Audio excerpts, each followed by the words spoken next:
bose wese yumva kandi akamenya. Rero twitishije bugufi reka twasenga kugira ngo uyu mwanya nawo tugiyemo Imana ikomeze mu ruhande rwacu kandi kubana natwe. Mwami Imana Yesu, ndagushimye ko uri umukozi w'umuhanga, uzi byose twe tutamenya kandi uzi ibisobanutse twebwe tubona bidasobanutse. Niyo mpamvu umwanya turi hano imbere yawe ntacyo turi cyo, ariko wowe uzi icyo turi cyo, udusobanukiye kuko twese twiyizi, ariko twe ntabwo twisobanukiye. Dushobora kwiyibeshaho ariko twebwe ntabwo watwibeshaho. Sobanuye ko turi ibyo tutazi ariko wowe uzi ibyo turi. Mwami, aka kanya ba mu ruhande rwacu, bana natwe muri uno muhango wo guherekeza mugenzi wacu, kuko tuzi neza ko ahagiye ari kumwe nawe. Byabaye kera kuko wamwitoranyirije mu ntore zawe, aka kanya uri kumwe nawe kuko uri kumwe natwe. Nyiringabo Imana, bana na buri mugore wese uri hano, buri mwana wese uri hano, buri mugabo wese uri hano, buri musaza n'umukecuru uri hano, urubyiruko ruri hano, ndavuga umukobwa n'umuhungu. Nyiringabo Imana, turi mu maboko yawe, uturekuye twagwa. Komeza udufatishe neza yawe n'urukundo rwawe, kandi amahoro utanga rutaye umuntu wese yakibwira, akomeze abe hano hantu no mu buzima bw'iteka byose tuzanyuramo. Urakoze kuri Imana y'intsinzi kandi ikomeza kubana natwe no kudutsindishiriza. Mu izina rya Yesu Kristo misenze nizeye. Amen. Nitwa Nshimiyimana Dieudonné, Emma cyangwa se makanika cyangwa Samuel, ni mukuru wanjye nkurikira, ariko ngiye kuyobora iyi gahunda yo kugira ngo tumuherekeze, kandi Imana iri kumwe natwe nk'uko yakomeje kubana natwe. Hanyuma muri aka kanya tugiye kureba ijambo rigufi gusa, kuko Emma yari umukristo kandi umukristo ukunda Imana kandi ukora iby'Imana ikunda, twabyemera tutabyemera, nuko tuzi neza ukuri kwiwe. Buri wese uri hano nzi neza ko kuba yaje kudushigikira nuko ahabanya nanjye kubyo ndimo kuvuga, kandi Imana ndazi neza ko iri mu ruhande rwacu twese. Uko twabashe kugera hano, hari benshi batabashe kugera hano, ariko Imana iri kumwe nabo nkuko natwe iri hano natwe.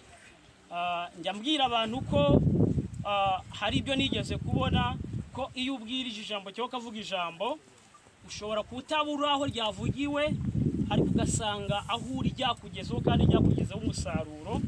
Niyo mpamvu abinginzi n'abasenga ibyo barabisobanukiwe, ibyo si byo byatuzanye hano.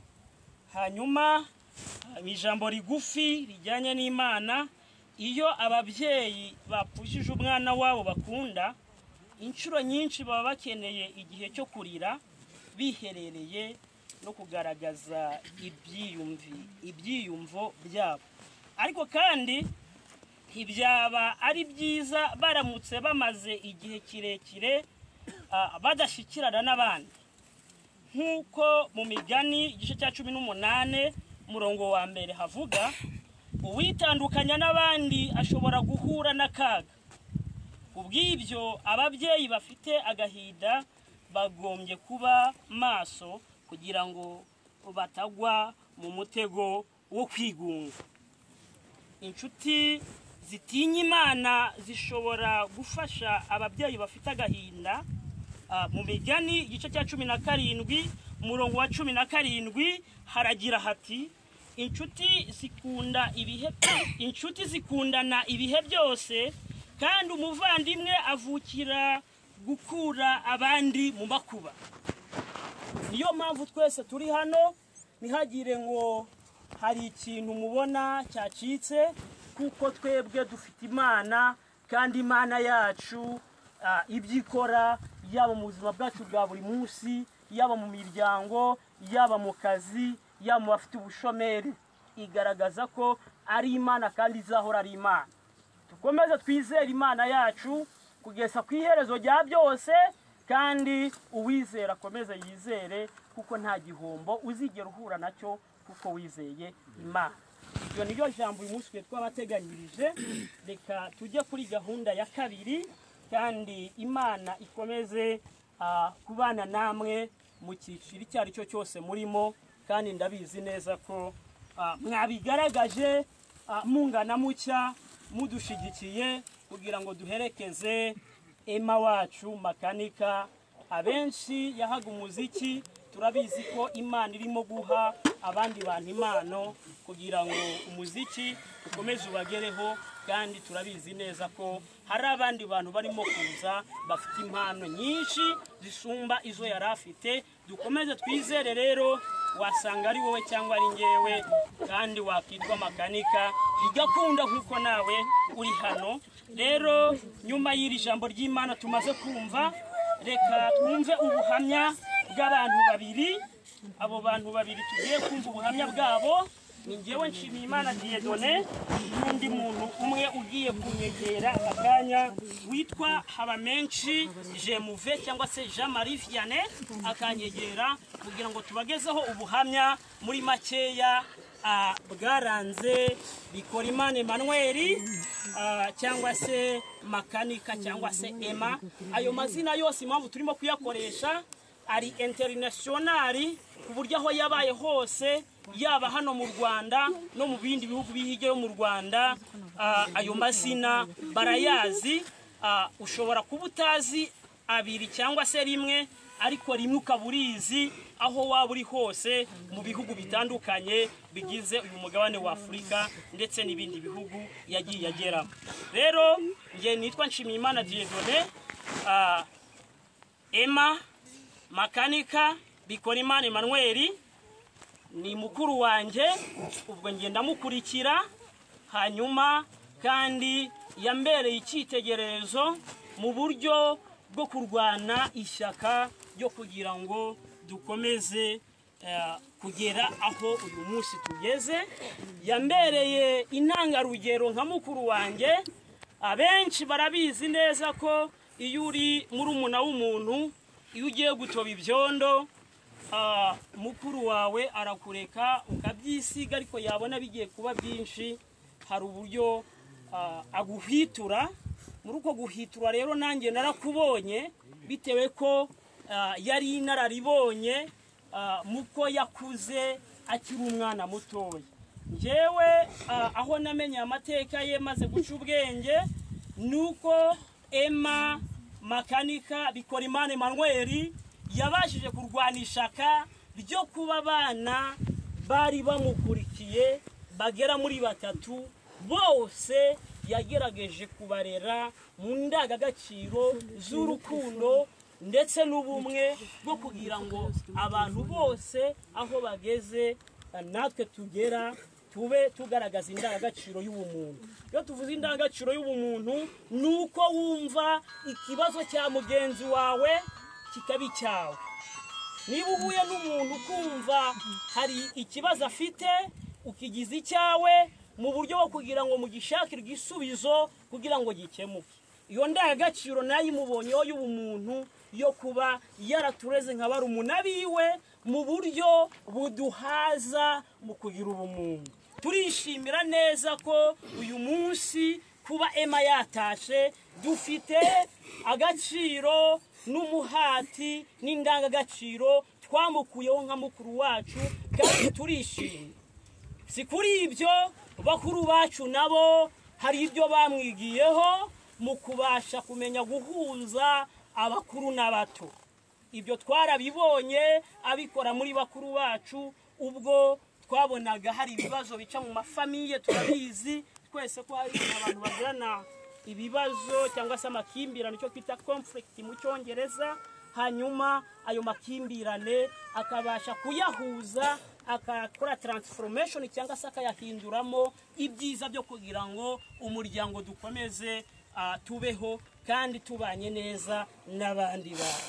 Kugeza aya masaha rero nkanjye mvuze muri makeya navuga ko Emma yatubereye icyerekezo ndetse n'umusingi tuzakomeza kubakiraho ubumuntu n'urukundo n'ubunyamuryango mu gihe kizaza kiri imbere. Imana ibaha umugisha. Niba Jemuva ari hafi nawe yaduha ubuhamya muri makeya bujyanye na Emma cyangwa se makanika Bikorimana Emmanuel. Murakoze kandi dukomeze kumva turi firi yuko ubu ni ubuzima tugomba kunyuramo. Murakoze. Nk'uko warabivuze murabizi mwese ni twamenye Jean Marie Vianney kubatanzi abandi bo usanga tuziranye benshi. Kugira ngo rero nk'uko turi aha twese turabizi ko iyi ni inzira yacu, nk'uko ijambo ry'Imana risobanura ko umuntu yabumbwe mu gitaka kandi ari igitaka mu kindi azagisubiramo. Kugira ngo rero nta bintu byinshi cyane ndi buvuge kuri Emma, kuko keretse wenda umuntu kwa kundi atabaye aherekeje umuntu, ariko Emma tumaranye iminsi. Murabizi ko yakoreraga hariya Cyaruhogo uzwi ku izina rya makanika. Yari umuntu bimwe wagiye unabivuga nkahita mbyumva ko nagiye mubona. Yewe ntekereza ko n'umusaza yigeze kuza kumusura araduhamagara aratubwira ati muze mbere cyo papa. Nanjye icyo gihe naragiye n'umusaza turaganira, ariko mu bigwi bya Emma yari umugabo utajya arya indimi. Kuba muzi mwese murabyibuka, ni umugabo wakubwiza ukuri akakubwiza ukuri muri aho ngaho, nta byo kuvuga ngo araca hirya bya bindi byo kuca hirya ngo oya. Yakubwiraga ati iki ngiki niba aricyo ugiye gukora ntabwo ndabona atari cyo, nimushaka mu byanganire, ariko akakugira inama akakubwira ko atari cyo. Emma ni wa mugabo wabanye n'abantu. Ntekereza ko urabona abantu bari aha ngaha, mwabonye urugendo twakoze ukuntu rungana tuva hariya tuza. Nta muntu n'umwe wigeze ugira ibyago ngo Emma ye kumutabara. Twagendanye aho bita za Nyaburoro, ngira ngo abantu barabizi abo twagendanye benshi. Ako kantu twajyaga dukunda guhura tukaganira. Ari mu bukwe ntago wabaga rwose yabuburamo, kandi n'uruhare rwe uko yishoboye rukagaragaramo. Rero no kwihanganisha n'umuryango wa Emma rwose, ntabwo ibi ni ibintu bibaye kandi biba no kuri twe twese dutahiwe, dutegereje kugira ngo natwe tuzanyure muri iyi nzira. Ariko mpagaze aha ku maguru abiri navuga ngo uwagira amahirwe muri twebwe yajya kunyura muri iyi nzira, akazaba yarabanye n'abandi, yarabayeho mu bihe bye byo kuri iyi si nk'uko Emma yabanaga n'abandi. Aba yagerageje kuko yaba agize ubutwari. Rero turahamanya n'uyu muryango ko ibikorwa bye byamuranze muri iyi Rwamagana cyangwa muri iyi Kigabiro na Sovu yacu. Rwose Imana yo mu ijuru ibirebe. Hari ahantu bajya bakunda kuvuga mu ijambo ry'Imana bavuga ngo udakunda mugenzi wawe ureba ntabwo ushobora gukunda Imana y'ubwayo utayibona. Rero urukundo n'umutima yagiye agira, yabanaga neza n'abantu. Uko yabanaga neza n'abantu, ibyo bikorwa byose turahamya ko bizamuherekeza kandi bikazamuhesha ijambo imbere ya nyiraryo.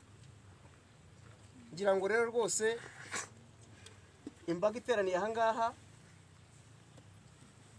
ntago navuga byinshi, murabizi, ariko yabaye umuntu w'intwari, aba umuntu w'imfura, aba umuntu ugira ukuri, aba umuntu utagira uburiganya.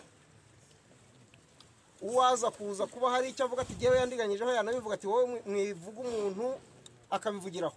Ariko nagira ngo mbabwire ko yabaye intwari, yabaye umuntu mwiza. Twarakoranye mu byiza, mu birori twabaga turi kumwe, twagira ibyago tukaba turi kumwe. Rero n'ubundi uwo mutima abantu bose ibyo mwagiye mumubonaho ni byinshi kubamubonye. muzagerageze mubikurikize, n'abataramubonye ngira ngo ubuhamya murimo kubwumva, muzagerageze tugerageze turebe ko nibura tuzasiga inkuru nziza imusozi. Mugana wa muhanzi ati wabusize inkuru cy'imusozi cyangwa se igihe uri Ruvumwa. Nagira ngo rero rwose nsabe abantu bari hano mugerageze uca bugufi, mugerageze kugera n'ikirenge mu cy'uyu muvandimwe, mugerageze kumenya kubana n'abandi, kuko igihe cyacu cya nyuma ni uyu munsi. Ejo ntabwo tuzi uko bizaba bimeze. Ahasigaye rero reka dutegure igihe cyacu uyu munsi, kuko tutazi uko tuzategura ejo. Iby'ejo ntabwo tubizi. Murakoze rero, nanjye numva naho nagarukiye. Ni byinshi ariko ni mu mpine rwose. Tugerageze dutunganye ibyacu, tubitunganye bigishoboka kuri uyu munsi, kuko tutazi uko ejo bizaba bimeze. Murakoze. Jemuve arakoze cyane. Bibyari ibigwi by'umuvandimwe wacu Emma Makanika Bikorimana Emmanuel. Muri aka kanya gatoya twakakira umusaza Hakizimana Samuel mu gihe gitoya, nawe akayira icyo ashobora kuvuga cyangwa se ashobora kuba yumva kuri Bikorimana Emmanuel, kuko aramuzi cyane, arakana gatoya, aramuzi cyane, arakana gakura, aramuzi cyane, ari uwo yaragezeho kuri kino cyiciro. Mbere yo kugira ngo twakire undi muntu n'indi serivisi iri bukurikireho, twakakira Hakizimana Samuel mu magambo make avunaguye cyane, akabasha kugira icyo yavuga kuri Bikorimana Emmanuel. Haleluya. Haleluya. Yewe ndashima Imana kubambanjirije. Hari uburyo Imana itegura ikintu, yamara kugitegura bamwe tukababara, ariko ubundi ku Mana byose birashoboka. Amina. Icyo nshaka kuvuga, uyu Emmanuel Bikorimana, ntavuze amasano dufitanye, yankuriye mu maso. Amina. Ariko mu migenzereze yose ndagira ngo mbabwire akantu gatoya Imana ikora. Hano ndabizi amadini ni menshi, hari abaroma, hari abapanekoti, hari abangirikani, yenda niba bafite n'abavekijazi cyangwa abaroteri. Hano turi benshi, nuko izo ndimi zose ntazizi. Banavuze salamareku, nkavuga Yesu ashimwe, nkavuga byose. Ariko icyo nshaka kuvuga kanyibabwire, umugambi w'Imana ntuhinduka. Biri kumvikana ku bantu basoma Bibiliya cyane.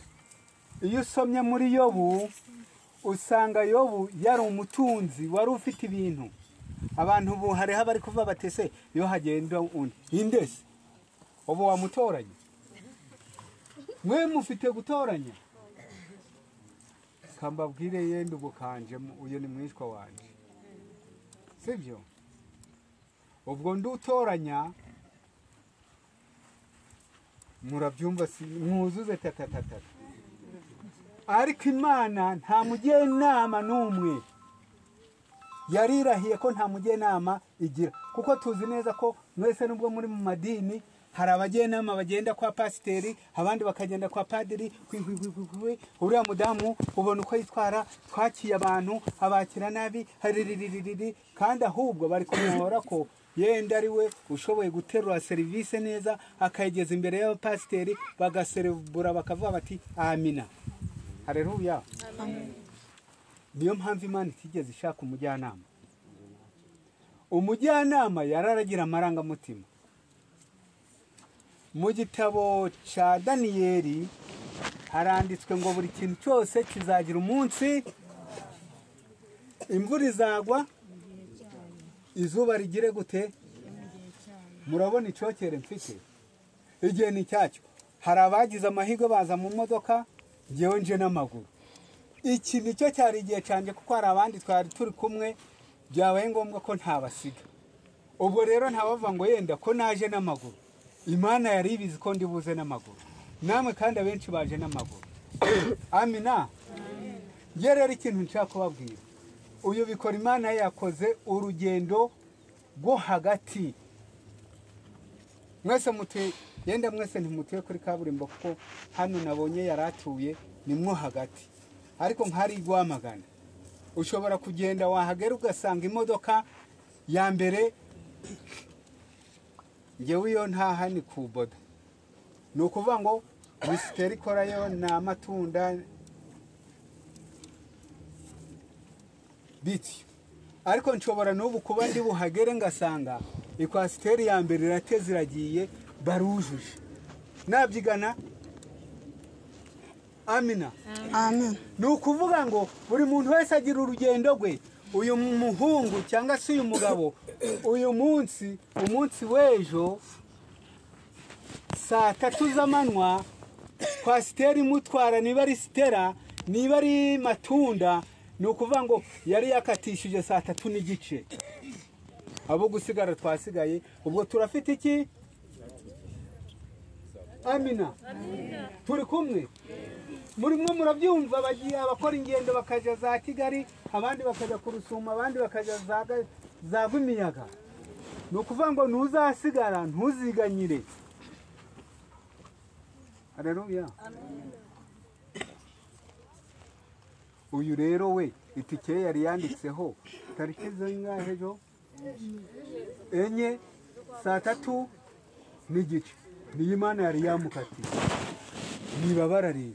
Ahubwo twebwe turi aha ngaha dutegereze ngo ese imodoka yacu itike yacu yanditseho kangahe, isaha zingahe, bitubera icitegererezo. Ngewe nahageze, uyu mwana twakundaga kuvugana n'ejo bundi twe twavuganye hatarenze iminsi ngahe, kubera ko ababyeyi be bavuka iburengerazuba. Hari undi musore bari bashinguyeyo ajayo kuri 22 z'ukwezi kwa karindwi, hashize iminsi ngahe. Ndashima uyu mugabo uvuze ati hajya ni Karururu ngo mwajanaga Buriya. Bikora Imana Nyaburoro ntabwo yarebaga ku mafaranga. Kareka. Sibyo? Nanjye wanje yagezeyo ku Rusumo. Birakumvikana. Ndagira ngo mbabwire uburyo Imana itegura. Burya kari ku mutima gasesekara he ku munwa. Ubu hari abari kuvuga bati dore uriya musaza ari kutwikira iki, ariko ndababwira ngo muvuga butumwa iyi Imana iyoboye urareba ukabona abantu barishimye kandi bari mu byago. Amina. Amen. Yo bivuga se simwishwa wanjye subabajwe ni yeko ndi kumutangira ubuhamya, sibyo? Ndagira ngo mbabwire ko amatike yacu ari muri hajya ni iki cya kintu basige bakanda ngo aramanuka Rusumo muri mashini. Amatike arimo nuko itarasohoka, sibyo yemwe? Iriya tike irimo, ahubwo turakora iki? Gira urukundo. Ngo abantu rero insengero z'iwacu zimwe bazifunze, ariko buri muntu wese azanywayo yagize ati uwari utegereje ko bamusengera ubwo biragenda gute? Buri wese aragira ate? Ubu udafite n'umwana n'umwe uramusengera aragira ate? Haragowe. Ariko si cyo mbabwira, impano ngewe hari ikintu nzi kimwe nasomye mu gitabo, nubwo ntari kugikoresha nje ndi umuvuga butumwa, nubwo ntari kugikoresha ariko nasomye ikintu kimwe. Icyo uzaba cyo gihera ku rusoro, urusoro ku babyeyi babyara n'abagabo. Hano ndi kubona harimo abazi kubikora neza. Ni ukuvuga ngo icyo nshaka kubabwira cyo ni ukuvuga ngo urusoro Imana itiruha umugisha ikabumbura igitabo ikavuga ngo ngiye gukora dosiye, nje nitwa Samweli, ngiye gukora idosiye ya Samweli. Ku munsi wa mbere uyu muntu azaba ameze gutya, azavamo umugabo, kamvuge nkanje, sibyo? N'abandi bari hano ubu mugiye kuvuga ngo arabesha. ndiwe da mfite n'umugore sibyo ariko icyo nshaka kubabwira kimwe cyo ikizakubaho cyose uzashima imana ntabwo ku mana bitungurana kuko impamvu iyo bitungurana imana ifite ibidashoboka ibintu bya bintu byakunaniye ibihinduramo igishoboka haleluya Amen. cyagiye abantu bose bakuvuye ngo noneho ngo turareba noneho ngo yarigenje ngo uramuzi ngo uriya mudamu wo kwa ntuzi ariko kuki abadamu aribo bagira amagambo ijana ubutumwa burambwiye ngo kuki abadamu bagira ijana abagabo bakagira 10 yemwe abadamu ni impamvu ki koko abadamu ntabwo ari ukusebanya ahubwo yenda ni kumwuka umbwiye ni ukuvuga ngo umwuka urimo uravuga ngo ibyo ari byo byose abadamu nibo bakunze kureba iki kureba buri kantu kose umugabo hari igihe yitira ku bintu umugabo ntazi uwambaye neza ntazi ariko umugore atizi ntuza hajya ni superi ninde ngo umugore wa ntuza ngo arayambaye se ngo buriya kurusha iki ngo ntuzagiye gupagasa no kuja gupagasa umuntu abizire muzi umupagasi uwo ari we si umuntu w'umucancuro ugowe ariko ngo ntuza we ngo yagiye ngo kagitumba mu ntuza ngo ku mashini zuhira ngo cyangwa se akamubwira ngo yavuyeyo ariko mureke kabwira ibi byose tubona ni iby'igihe gito yobu we yarabivuze ngo umuntu wabyawe n'umugore Arama igihe gito. muvuge ngo amen Amen. mwabyumvise ko munabizi umuntu wabyawe n'umugore arama igihe gito ameze nk'ururabyo ariko muzi yobu ko yavuze ati ibyo ari byose umugore we akamubwira ati aturabeho ndagiye siko bimeze ku bantu basoma ariko yobu mu gice cya 28 umurongo wa 14 yaravuze ngo nzarinda mpfa ntikuye ku bunyangamu amina Amen.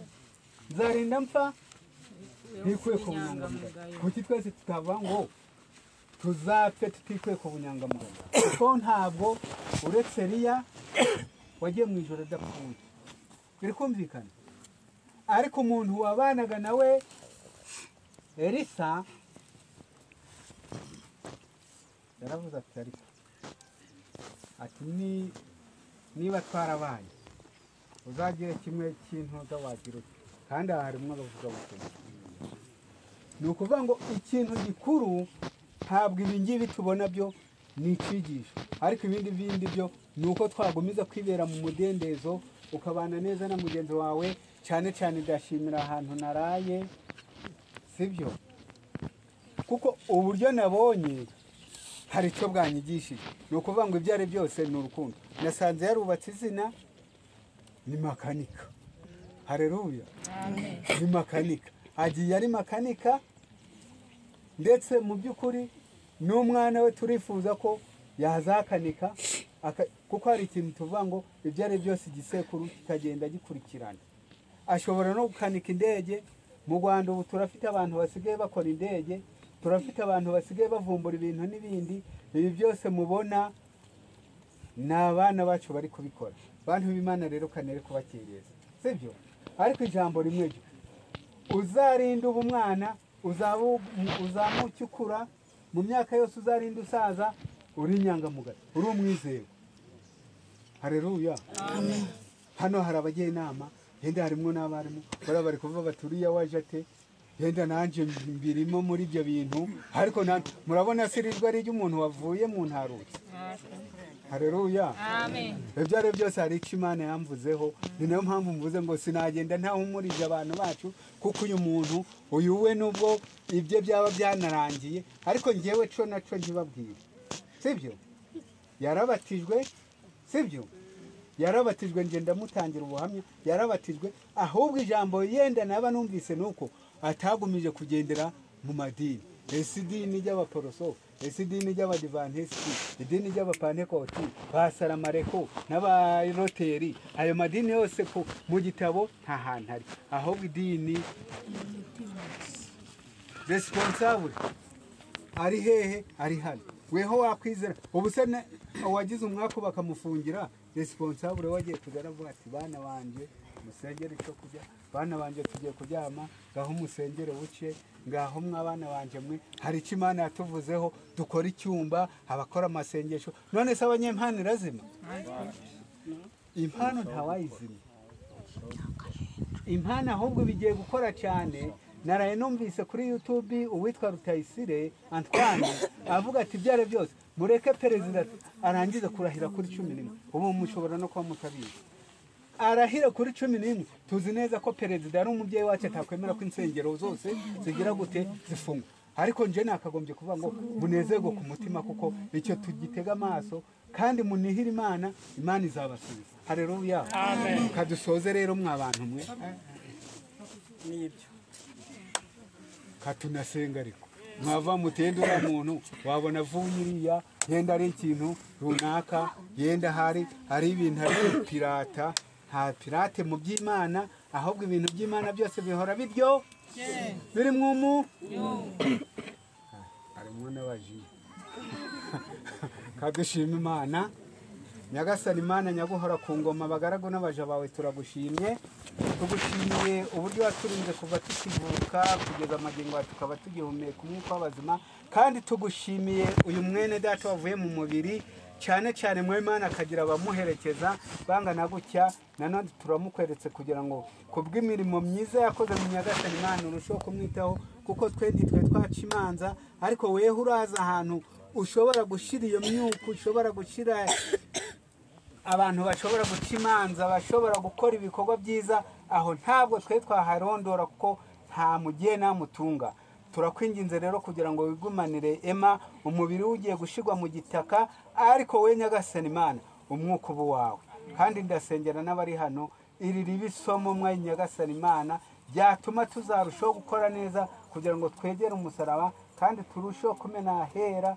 kugira ngo tubane nawe mu ijuru urushaho kwigaragariza umugore uraha wigaragariza umugabo uraha abana bato baraha ndetse n'umuryango mwe Imana wagize ibyago uhumuriza kugira ngo icyubahiro kibyawe urushaho gukora imirimo yose twatangiranye nawe dusozanye nawe ibyo ushima n'ibyo washaka bari byo bigumiza kwigaragaza ahantu byose tubyambaye tukize izina rya Yesu Kristo nk'umucunguzi wacu amen amen amen amen ndumva aka kanya twese turi kumwe uwo tutari kumwe ubwo ashobora kuba yaje mu bye ariko ndahamanya n'umwuka umaze kuvugira aha hantu no kuba aha hantu n'Imana iri aha hantu ko ahangaha twese turi abanyamugisha kuko natwe dufite umugisha kuba twabashije kuza guherekeza Emma wacu kandi ni iby'igiciro kandi byari bikwiriye muri aka kanya mbere yo kugira ngo twakire porofayiro ya mwene data reka tumanze twakira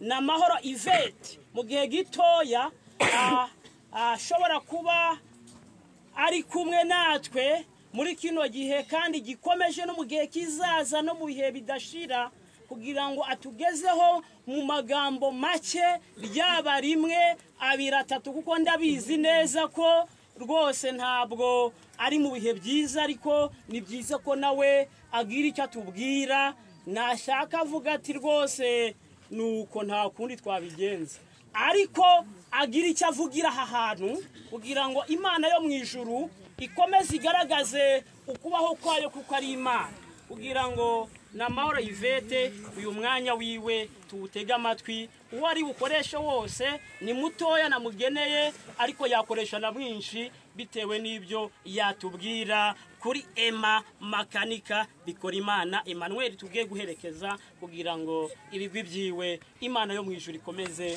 ibyakire iburyo bwayo kugira ngo Imana ikomeza bicyubahiro mbere kujya twakiyo profile rero na Mahoro Yvette twamuha umwanya uwo yakoresha wose umwanya nuwa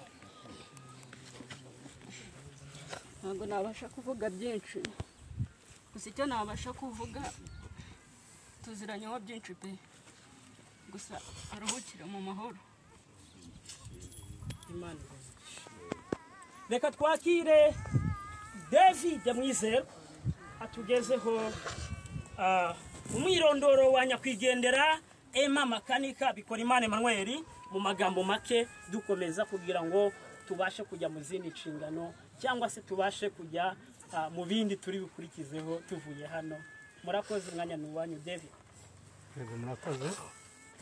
Uyu nyakwigendera yari mukuru wanjye, amazina yiswe n'ababyeyi akaba ari Bikorimana Emmanuel, akaba yari mwene Ntahontuye Eliyabo na Nyirahabineza Ziripa, akaba yari yaravukiye mu ntara y'Iburengerazuba, akarere ka Nyabihu, umurenge wa Rurembo, akagari ka Gitega, mu mudugudu wa Cyanika.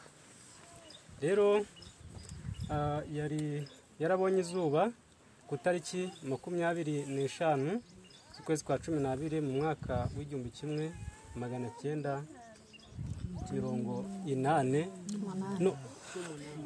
n'umunani. Akaba atabarutse ku tariki 4 z'ukwezi kwa 8 mu mwaka w'ibihumbi 2024. Bivuze ko yari afite imyaka 36.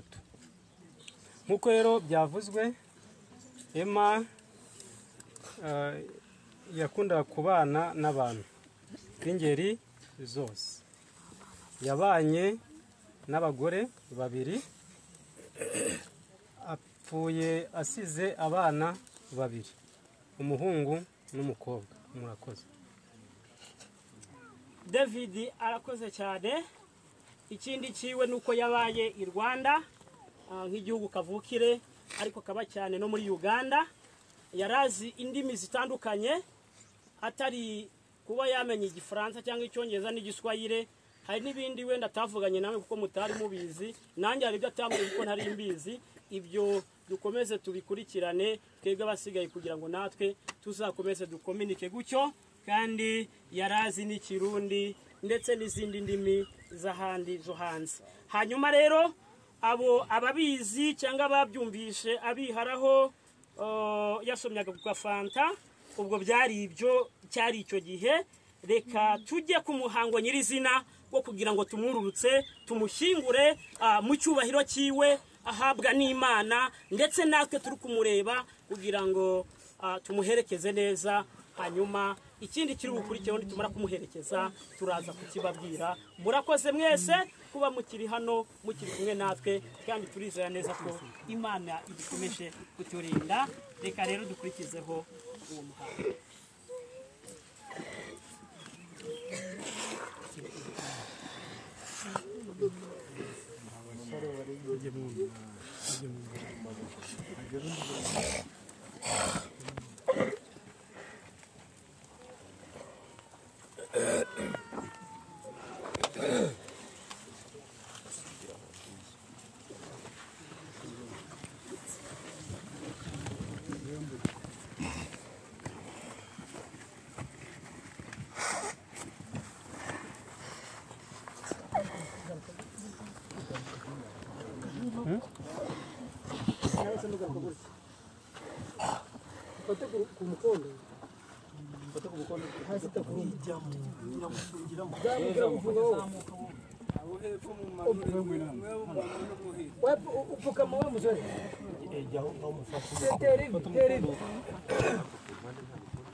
Sanumanura vikoga jana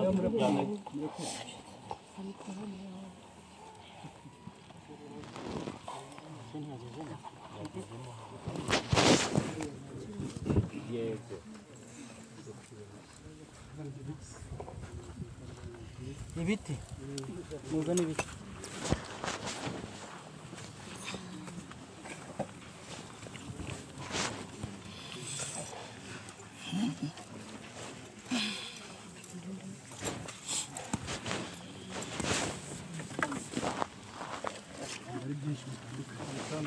bitandukanye kuko araza n'imihengeri